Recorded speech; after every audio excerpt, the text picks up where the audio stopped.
noches, hermanos amados. Bienvenidos todos a la casa del Señor. Qué gusto volver a reunirnos, estar juntos y disfrutar de este momento después de compañerismo y de compartir también los alimentos. Vamos a meditar en la palabra del Señor. Continuamos con nuestro estudio en el libro de Job.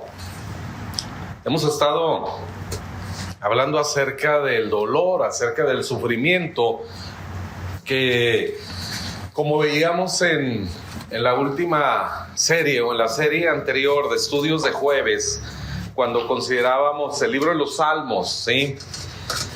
Hablábamos de tres, cuatro cosas en realidad que son innegables, ¿sí? Decimos, la vida es difícil.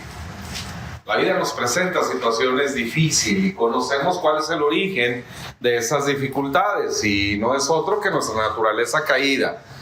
Cuando hablamos de crisis, cuando hablamos de problemas, cuando hablamos de una vida difícil, hay que recordar que no ese es el plan de Dios, ¿sí? Dios no nos diseñó para la muerte, Dios no nos diseñó para los problemas. Por eso cuando algo en nuestra vida se altera, nos genera preocupación, angustia, tristeza. Pero no era así el plan de Dios. Sin embargo, todos nosotros hemos visto, hemos vivido y entendemos pues la dificultad de la vida. Sabemos también que sufrir es inevitable. El dolor es inevitable en esta vida. Podemos enfrentar o pasar y disfrutar tiempos de placer, tiempos de bienestar y demás, pero eventualmente enfrentaremos alguna crisis. Así que es inevitable. También hemos aprendido que las consecuencias son reales. Cuando nosotros leemos el libro de los Proverbios, por ejemplo, algunos consideran el libro de Proverbios como promesas, muchas de las enseñanzas que se comparten ahí, pero en realidad no es otra cosa más que efectos, causa y efecto. Y así vamos leyendo Proverbios, ¿no? Si dice, la pobreza viene cuando eres flojo y todo ese tipo de cosas, ¿no? Consecuencias que son reales. Pero también hemos aprendido que la gracia sobreabunda. Sí, la vida es difícil, sí, el dolor es inevitable, sí, es verdad que las consecuencias son reales, pero la gracia sobreabunda. La provisión de Dios siempre estará por encima de todas esas circunstancias negativas que llegaremos a vivir o que hemos llegado a vivir. Así que el libro de Job, de alguna manera, es un tratado sobre el dolor, sobre el sufrimiento. El libro de Job nos presenta la historia, a través de la historia de un hombre, y por medio de esta historia encontramos el sufrimiento y la soberanía de Dios. Es una historia sobre el dolor y sobre la provisión de Dios. En este libro, hermanos, encontramos la intersección donde nuestra miseria se encuentra con la misericordia de Dios, donde el dolor y la gracia colisionan. Siempre es así, donde la catástrofe que podamos enfrentar y sufrir se encuentra con la compasión de Dios. En el capítulo 2 del libro de Job, continuando con la historia, han pasado ya la crisis de Job. Todo lo que leímos en capítulo 1 y principios del capítulo 2, todo lo que ha pasado, ha perdido todo. Todos sus negocios se esfumaron. De la noche a la mañana, a Job le desapareció la vida como la conocía. Él conocía una vida placentera. El testimonio que Satanás da de la vida de Job es que era un hombre extremadamente bendecido. Un hombre protegido por Dios. Dice, no lo podemos tocar. Y de la noche a la mañana empiezan a venir cambios en su vida, y en un lapso aproximado de 9 meses, la vida que Job conocía no existe más. Ahora Job está enfrentando una realidad diferente. Y así lo vemos durante el capítulo 1, capítulo 2, al punto donde incluso después de que ha caído sobre él una enfermedad en su carne, una especie de sarna, de lepra, y está en esa condición, su esposa viene y le dice, ¿todavía retienes tu integridad? Maldice a Dios y muérete. Es la reacción de muchos ante el sufrimiento. Es la reacción de muchos ante el dolor, ante una pérdida. Culpamos a Dios. Ella dice, maldice a Dios y muérete. Culpa a Dios. Es decir, ella dice, Dios es el culpable de todo esto. Y entonces aparecen 3 amigos de Job. Resulta que las noticias de la historia de Job empezaron a correr, es decir, empezó a haber tal vez ahí publicaciones del Facebook de aquel tiempo, ¿verdad? De las redes sociales. Así fue, ¿eh? Porque esos 3 amigos de Job vienen de lugares muy distantes. Los 3 de lugares diferentes. Conocían a Job en su estado de prosperidad. Seguramente harían negocios o Job los visitaba en sus vacaciones, algo, eran amigos de él. Lo conocían muy bien. Y hasta su casa llegó la noticia de que su amigo Job estaba en problemas, de que su amigo Job estaba enfrentando una crisis muy grave. Entonces escuchan las noticias y seguramente se comunican de alguna manera, se ponen de acuerdo los 3 y dicen, vamos a encontrarnos con nuestro amigo Job. Y esta es una historia muy antigua, hermanos, ¿sí? Y vean lo que dice. Y 3 amigos de Job, Elifaz temanita, Bildad suita y Zofar naamita, luego que oyeron todo este mal que le había sobrevenido, vinieron cada uno de su lugar, porque habían convenido en venir juntos para condolecerse con él y para consolarle. Ese era el propósito de esos 3 amigos.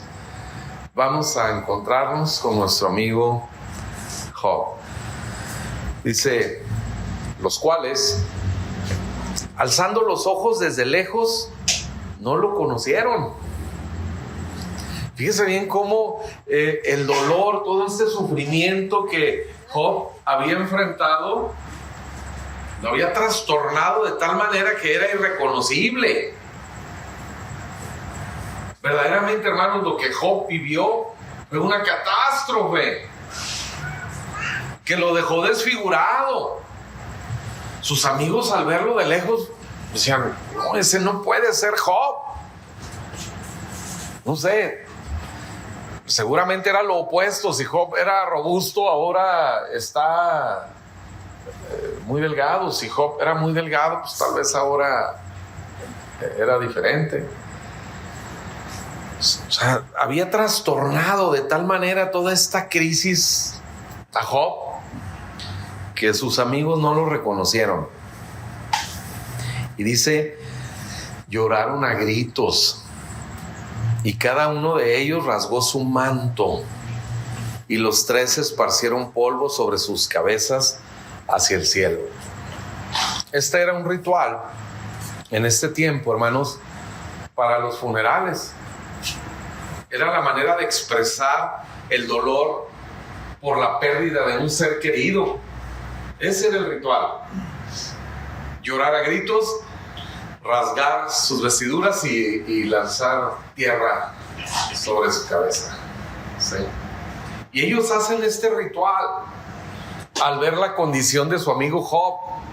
Job no está muerto, pero para ellos parece que está muerto. Claro, no es el mismo. El dolor y el sufrimiento lo ha trastornado. Y nosotros, hermanos, debemos de ser siempre conscientes de cuando alguien sufre. Usted nunca compare, nunca piense que las personas sufren sin razón. Porque tal vez alguien sufre porque debe 3,000 pesos, ¿no? Usted se puede reír de eso, ¿no? ¿Por qué sufres por eso?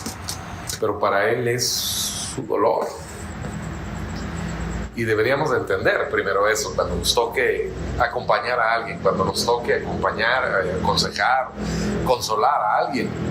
Entender que el dolor es así.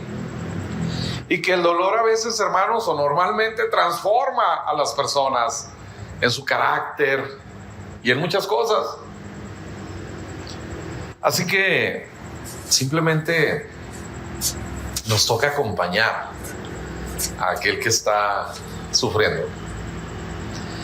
No nos toca ir y dar una lección de nada. Cuando alguien está sufriendo, lo único que necesita es que estemos con él.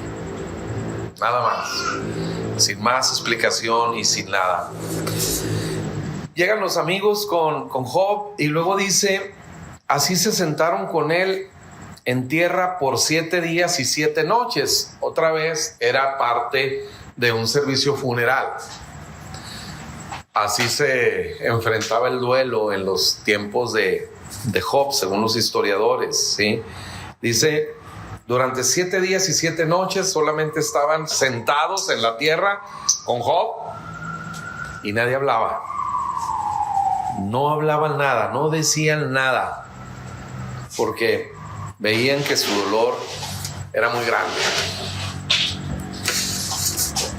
Cuando leemos la Biblia, hermanos, los que enseñamos, los que predicamos la Biblia, a veces cometemos tantos errores. Un error muy, muy delicado, la verdad, en cuestión de doctrina y de teología, es predicar la Biblia por segmentos, segmentar la palabra del Señor y tomar un pasaje de la Escritura y sin considerar su contexto, simple y sencillamente enseñar. Si vemos capítulo 1 de Job y nos quedamos con esa enseñanza, vemos a un hombre piadoso, a un hombre que le dice a su esposa: recibiremos de Dios lo bueno y lo malo no. A un hombre que dice: desnudo salí del vientre de mi madre y así desnudo volveré a la tierra de donde fui tomado. Jehová dio, Jehová quitó, sea el nombre de Jehová bendito. Y pudiéramos nosotros quedarnos solamente con esa parte de la Escritura, con esa enseñanza, y de ahí hacer un sermón, escribir un libro, como se han escrito muchos, como se han predicado demasiados sermones. Y podríamos decir, como he escuchado, como he leído, a algunos decir que si quieres saber si verdaderamente eres cristiano, una de las características más distintivas es cómo reaccionas ante las pérdidas, cómo reaccionas ante el sufrimiento y el dolor. Para muchos, ser cristiano es no llorar. Para muchos, ser cristiano es no tener miedo, es no sentir dolor, como si fuésemos de piedra, ¿no? Y para muchos eso es ser cristiano. Hay personas, lamentablemente algunas enseñanzas de doctrina cristiana, de ética y práctica, que sostienen que el temor y la esperanza no pueden cohabitar. Pero el libro de Job así como el libro de los Salmos nos enseña, hermanos, que las lágrimas y la confianza pueden estar lado a lado.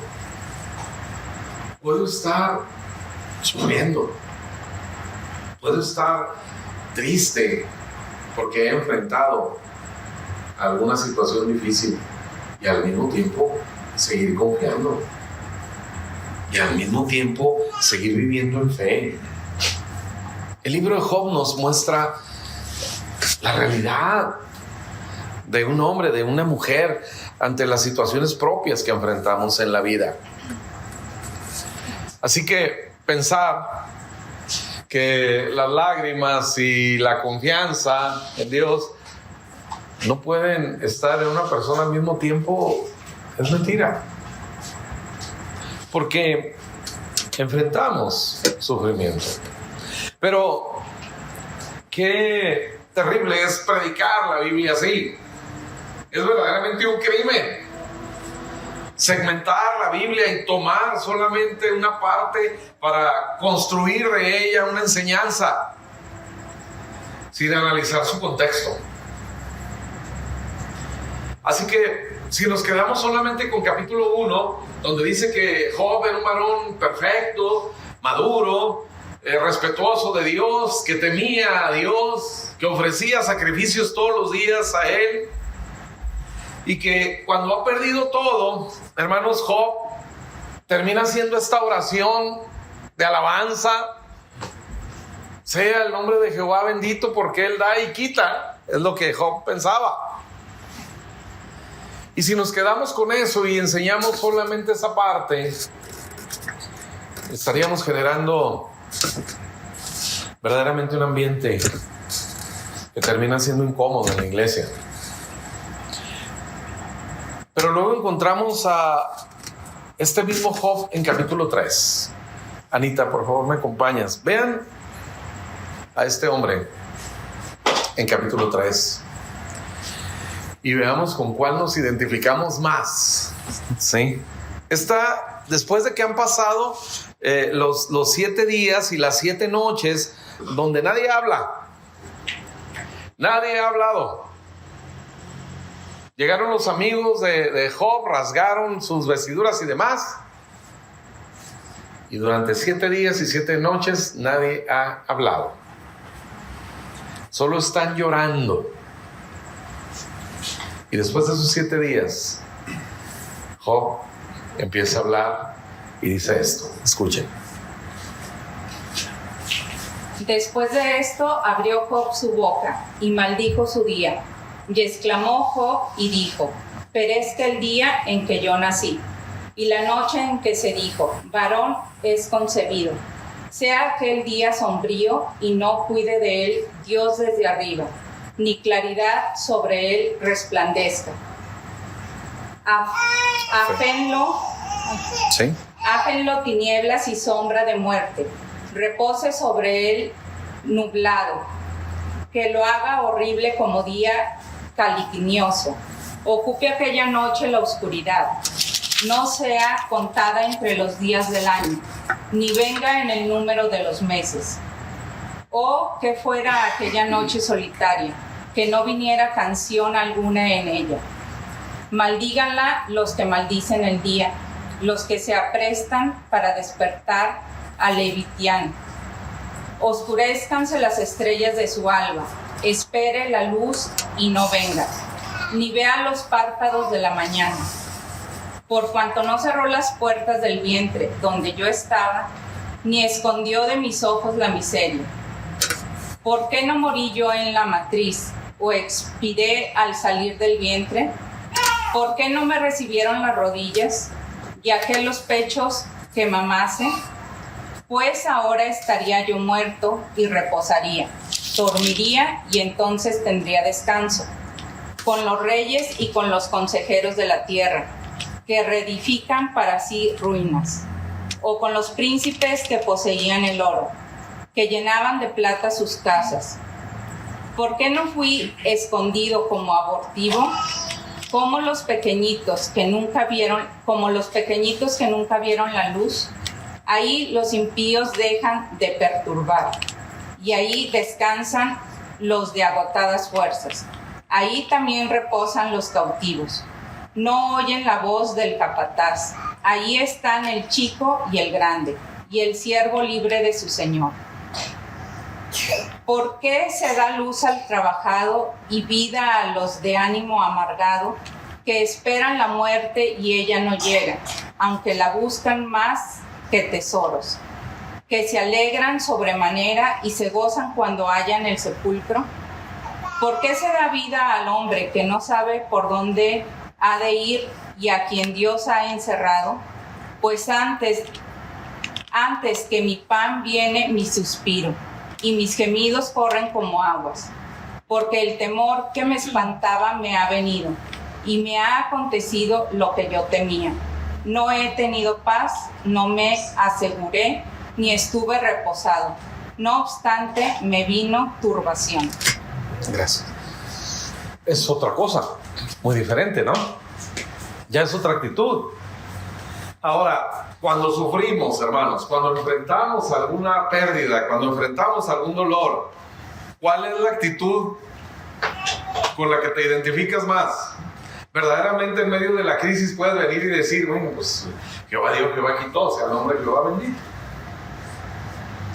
A lo mejor cuando no nos pagaron una factura o lo que sea, o cuando cosas así pudieras pensar.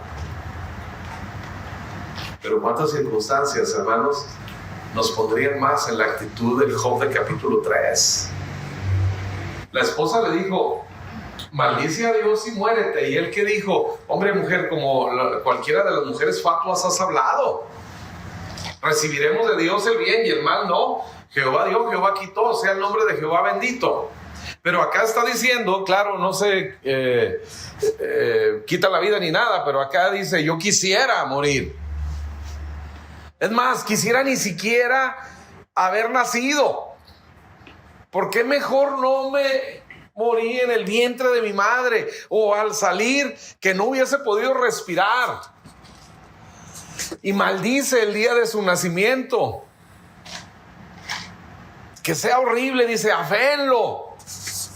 Que el día de mi nacimiento sea lo peor. Que los que maldicen lo maldigan. Encontramos una actitud muy diferente. Y a fuerza de ser honestos, hermanos, cuando enfrentamos alguna situación así, nos es más fácil ser el Job de capítulo 3. Nuestra primera reacción es más fácil que sea de esta manera. Es más fácil expresar la frustración. Así que si yo prediqué capítulo 1 y les dije a todos ustedes que la actitud correcta del cristiano y que un cristiano no puede llorar y que un cristiano no puede sufrir y no puede lamentarse por las cosas que pierde, después ¿cómo hago para predicar capítulo 3? Es el mismo hombre, es el mismo Job, que capítulo 1 dice que es un hombre de Dios, un varón perfecto. Pero ahora lo vemos renegar. Ahora lo vemos verdaderamente reclamar y dice, no, es que maldigo el día en que nací. ¿Cómo no morí en el vientre de mi madre? Y de una manera poética empieza a expresar las emociones por las pérdidas que ha enfrentado. Y podemos entender, hermanos, que las expresiones de dolor, e incluso a veces los reclamos, no son expresiones de falta de fe. Es simple y sencillamente nuestra naturaleza. Es algo, hermanos, que es normal, que es natural expresar. Y que podemos verdaderamente venir delante del Señor y decirle lo que sentimos. Tal vez ninguno de nosotros, hermanos, nos hemos atrevido a expresar las cosas feas que Job dice aquí en este capítulo 3. Tal vez muchos de nosotros nos hemos frenado, nos hemos limitado cuando sentíamos realmente hablar y decir algo así. Se puede llorar, hermanos, y tener esperanza. Se puede llorar en medio del sufrimiento y lamentarse por las pérdidas y por las crisis que enfrentamos y seguir teniendo fe. Jesús lo hizo, de hecho, en varias ocasiones. En una ocasión ve a Jerusalén y llora por ellos, por el sufrimiento y por el rechazo que la gente de Jerusalén tiene para con él. Lo encontramos llorando frente a la tumba de Lázaro. ¿Perdió la fe Jesús? No. Lo encontramos después llorando también en el huerto de Getsemaní, enfrentando una crisis, pero confiando en los planes de Dios, confiando en los propósitos de Dios. Ahora bien, hay algo que debemos entender de Job. De todas las expresiones de sufrimiento, de reclamo, en ninguna de ellas le reclama a Dios por lo que perdió. Él no está llorando aquí por las vacas que murieron, por las ovejas que le robaron, incluso ni por los hijos que han muerto. Él no está reclamando a Dios por lo que perdió. Él reclama a Dios algo que tal vez para nosotros también es común sentir. Vayan por favor al capítulo 29 de Job, nos adelantamos un poco en el verso 2. Dice: ¿quién me volviese como en los meses pasados? Como en los días en que Dios me guardaba, cuando hacía resplandecer sobre mi cabeza su lámpara, a cuya luz yo caminaba en la oscuridad, como fui en los días de mi juventud, cuando el favor de Dios velaba sobre mi tienda, cuando aún estaba conmigo el Omnipotente y mis hijos alrededor de mí, cuando lavaba yo mis pasos con leche y la piedra me derramaba ríos de aceite. El reclamo de Job es porque ha perdido su paz, no por lo que perdió. Job no está lamentando la pérdida de su economía, ni siquiera de su salud, de nada. Él dice: ¿por qué mis días no son como aquellos cuando Dios me guardaba? Cuando Dios hacía resplandecer sobre mi cabeza su lámpara y a su luz caminaba yo en la oscuridad. Es decir, lo que Job está lamentando, hermanos, más allá de su pérdida, es la percepción que él tiene de la ausencia de Dios.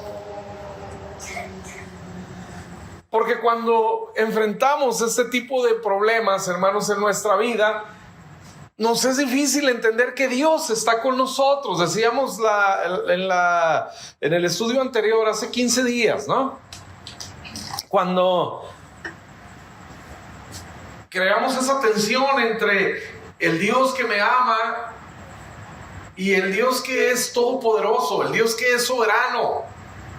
Si es soberano y me ama, ¿por qué permite que yo enfrente esta crisis? Y cuando enfrentamos problemas, hermanos, la razón y nuestra lógica nos hace pensar que Dios no está con nosotros, que Dios nos ha abandonado. Esta es la razón del sufrimiento de Job. Dios me abandonó. Dios no está más conmigo. El salmista en el capítulo 88, el verso 14 dice: ¿por qué, oh Jehová, desechas mi alma? ¿Por qué escondes de mí tu rostro? Esa es la reacción de este hombre. Esta es la necesidad que tiene ahora en su corazón. Esto es lo que le causa este sufrimiento. Sentir que Dios está lejos de él. Sentir que Dios se olvidó de nosotros. Porque enfrentamos algún problema, porque el negocio no va bien, porque el trabajo los corrieron, porque un hijo en rebeldía. ¿Cuántas veces podemos llegar a pensar así? Cuando nuestros hijos no hacen lo que deberían de hacer. Decimos, Dios, ¿en qué fallé? ¿En qué me equivoqué?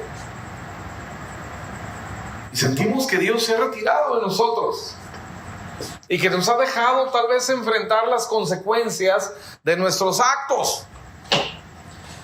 Porque pecamos, porque fallamos y luego viene la consecuencia. Porque hicimos un mal negocio que tal vez sabíamos no deberíamos de hacer y ahora enfrento consecuencias. Y entonces sentimos que Dios no interviene a nuestro favor. Eso es lo que hace a Job expresar estas emociones. Dios me abandonó. No le importa lo que ha perdido. No se queja por toda su fortuna, que era grandísima. Él está lamentando una sola cosa: Dios me abandonó. Dios no está conmigo. Pero hermanos, Job no sabe lo que nosotros sabemos. Al final de todo esto, Job dice: de oídas te había oído, mas ahora mis ojos te ven. ¿Cómo llegó Job de reclamarle a Dios,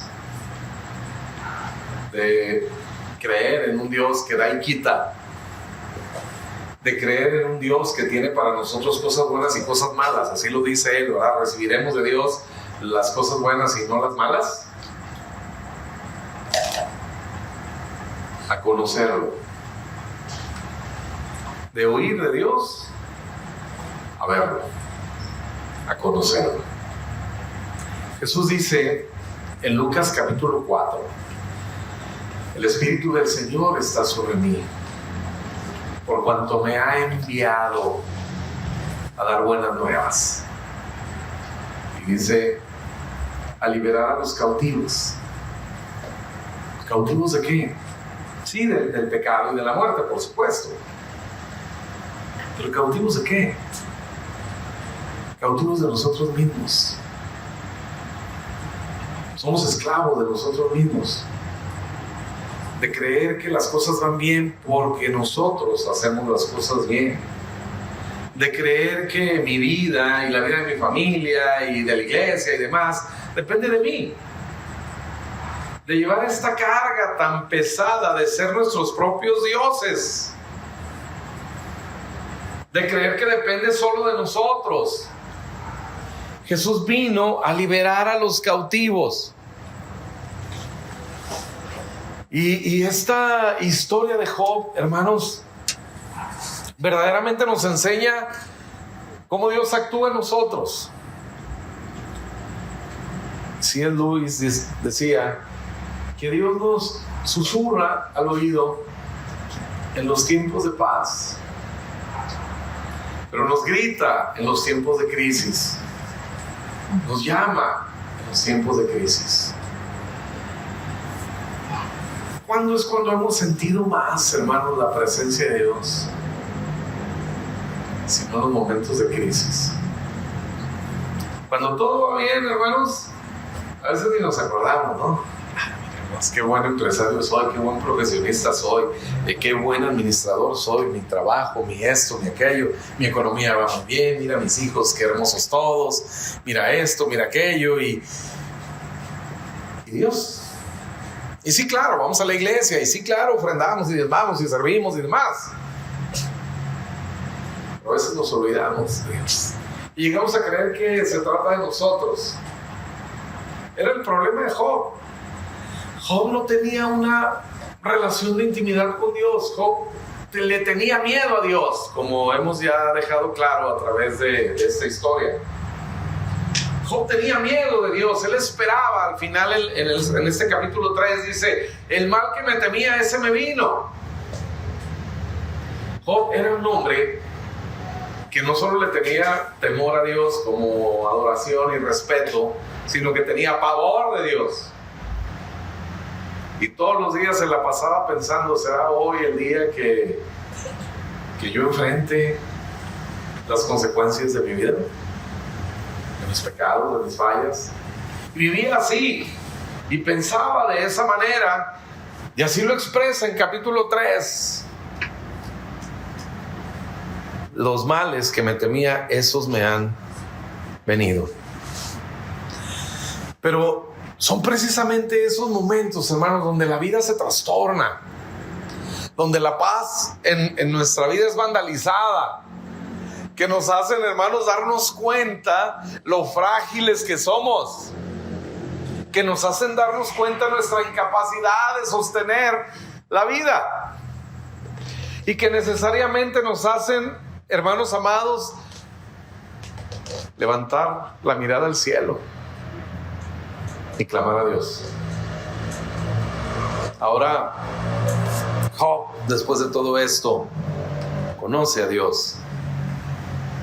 El sufrimiento, hermanos, revela nuestra incapacidad para sostener nuestra vida,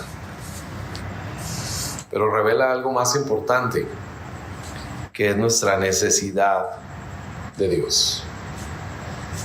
El dolor y el sufrimiento, hermanos, no son cosas buenas, y entienda, no vienen de Dios. Dios no tiene cosas malas para darnos. El dolor y el sufrimiento es algo malo, nos es contrario y no viene de Dios. De Dios viene, hermanos, la solución, y esa es nuestra esperanza. Porque Dios saca cosas buenas aún de las cosas malas que enfrentamos, de aquello que es natural y de lo que Dios no prometió librarnos, hermanos. Dios prometió estar con nosotros, y es lo único que necesitamos. Saber, entender que Dios está con nosotros, no importa lo que haya sucedido, no importa, hermanos, aún si lo que estoy enfrentando es la realidad de las consecuencias de mis errores. Puedo venir delante de Dios y reconocer lo que he fallado y recibir de Él esta gracia que me libera. Vine a libertar a los cautivos, dice. Aquellos que se han pasado la vida pensando que depende de ustedes. ¿Cuántas veces hemos creído, hermanos, que nuestra relación con Dios depende de nosotros? Cuando en realidad depende de Jesús. Todo este proceso, hermanos amados, llevó a Job a crecer en su relación con Dios. Y de solo haber oído acerca de Él, a conocerlo verdaderamente. Dios no va a evitar que enfrentemos problemas. Por eso hay que tener cuidado. Si Job pensaba que Dios se había apartado de él y por eso había como consecuencia perdido todo, entonces para Job tal vez lo más lógico es que si Dios vuelve a él, va a quitar todo el mal, ¿verdad? Dios no está conmigo y perdí todo. ¿Cómo voy yo a saber que Dios está conmigo? Pues cuando todo lo bueno regrese, ¿no? Pudiéramos pensar así, sería la lógica. Pero ¿y si no lo hace así? ¿Y si no vuelven las cosas a ser como eran antes? ¿Y si no sucede de inmediato, seguiré pensando que Dios está lejos de mí? Así que debemos tener mucho cuidado con esto. Porque, insisto, Job no sabía lo que nosotros ya sabemos de su historia. Nosotros la conocemos, nosotros sí podemos decirle, oye Job, no, Dios no da y quita. No, Job, Dios no te quitó nada. Pero eso lo sabemos nosotros. Así que tenemos una ventaja, usted y yo, con relación a Job, que es la palabra del Señor. La escritura que dice que es inspirada por Dios y es útil para enseñar, para redarguir, para guiarnos, para que nosotros no seamos, como dice el apóstol Pablo en la carta a los tesalonicenses, que no seamos como los otros que no tienen esperanza. A nosotros ha quedado escrita, hermanos, esta palabra que dice la palabra profética más confiable. Algunos pueden decir, mira qué padre aquellos que les hablaron ángeles y aquellos a los profetas y demás. Nosotros tenemos algo mejor que eso, hermanos. Mejor que un ángel venga a hablarnos. La palabra profética, inspirada por Dios. La verdad. Así que nosotros, hermanos, podemos hoy vivir confiadamente y ciertamente podemos expresar el sufrimiento y el dolor, pero mezclado siempre con esperanza y confianza de que Dios está con nosotros. Porque a diferencia de los tiempos antiguos, hermanos, Dios dice, nunca te abandonaré, nunca te dejaré. Isaías 41:10, para terminar, hermanos, dice, no temas, porque yo estoy contigo. No desmayes, porque yo soy tu Dios, que te esfuerzo. Siempre te ayudaré, siempre te sustentaré con la diestra de mi justicia. Así que no necesitamos una vida sin problemas. No, además no es lo que Dios nos prometió. Tampoco necesitamos, como decíamos en clases anteriores, respuestas. Porque muchas veces queremos saber por qué nos pasan las cosas. En los tiempos de consejería pastoral y de administración que he tenido la oportunidad, he escuchado a muchas veces decir, ¿por qué? ¿Por qué? Y luego algunos ahí filósofos dicen, no le preguntes a Dios por qué, pregúntale qué, ¿para qué? No necesito respuestas, nada de eso. No necesito saber nada con relación a mi problema, ni qué lo originó, ni qué fue, ni... Lo único que necesito saber es, Dios está conmigo. Estoy en una crisis, pero Dios está conmigo. Estoy enfrentando verdaderamente el dolor, el sufrimiento, lo que sea, la angustia, sobre cualquier cosa, hermanos, o que sea su origen en mi vida. Y lo único que yo necesito saber es, Dios está conmigo. Y si Dios es con nosotros, dice, ¿quién contra nosotros? Hermano, pero es que yo me equivoqué. Si queremos ver a Dios actuar para superar esta duda de si Dios está con nosotros y esas horas largas de angustia cuando las cosas no cambian, porque Dios pudiera cambiar todo hoy, pero sigue doliendo, pero el examen sigue diciendo que tal vez no estoy bien, mi economía sigue mal, la familia sigue mal, el hijo sigue perdido en rebeldía, en lo que sea. Y decimos, Dios, ¿hasta cuándo? Podrías pensar que Dios no está actuando. Cuando pienses eso, recuerda una sola cosa: Jesús en la cruz. Ahí quedó resuelto todo. Todo. Ese hijo que hoy está perdido, ese hijo que hoy está rebelde, ese esposo, esa esposa, esa economía, esa salud.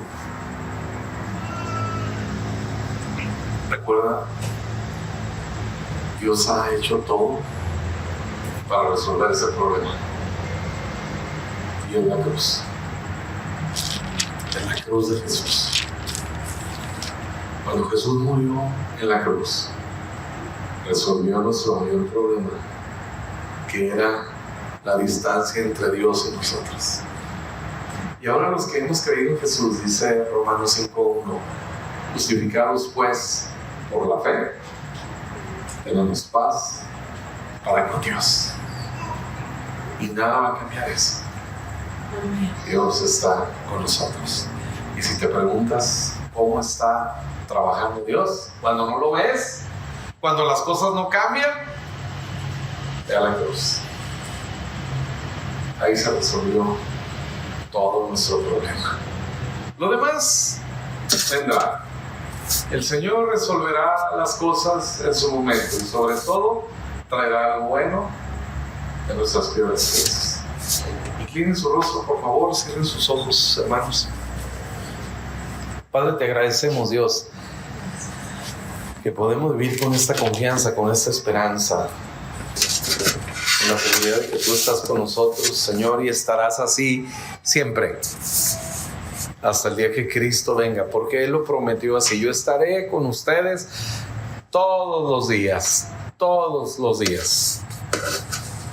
y cuando las cosas no van bien, Señor, no es la excepción. Gracias que nosotros podemos entender, a diferencia de Job,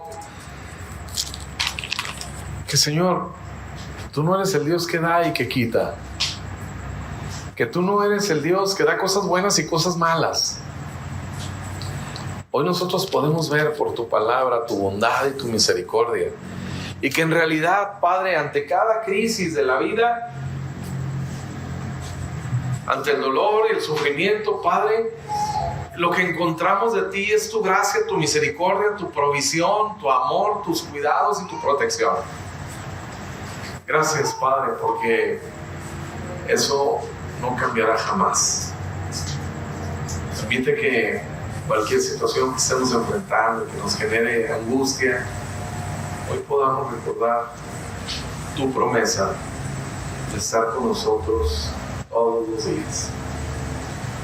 Y que, Señor, habremos de salir de las peores crisis, de las peores dificultades en nuestra vida, no solo como sobrevivientes, sino que, como dice tu palabra, nos sacarás, Señor, a abundancia.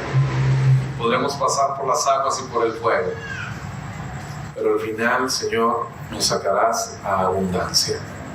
En el poderoso nombre de Jesús, si hay alguna familia experimentando crisis, problemas, Señor, de matrimonio con los hijos, saca esas familias a abundancia.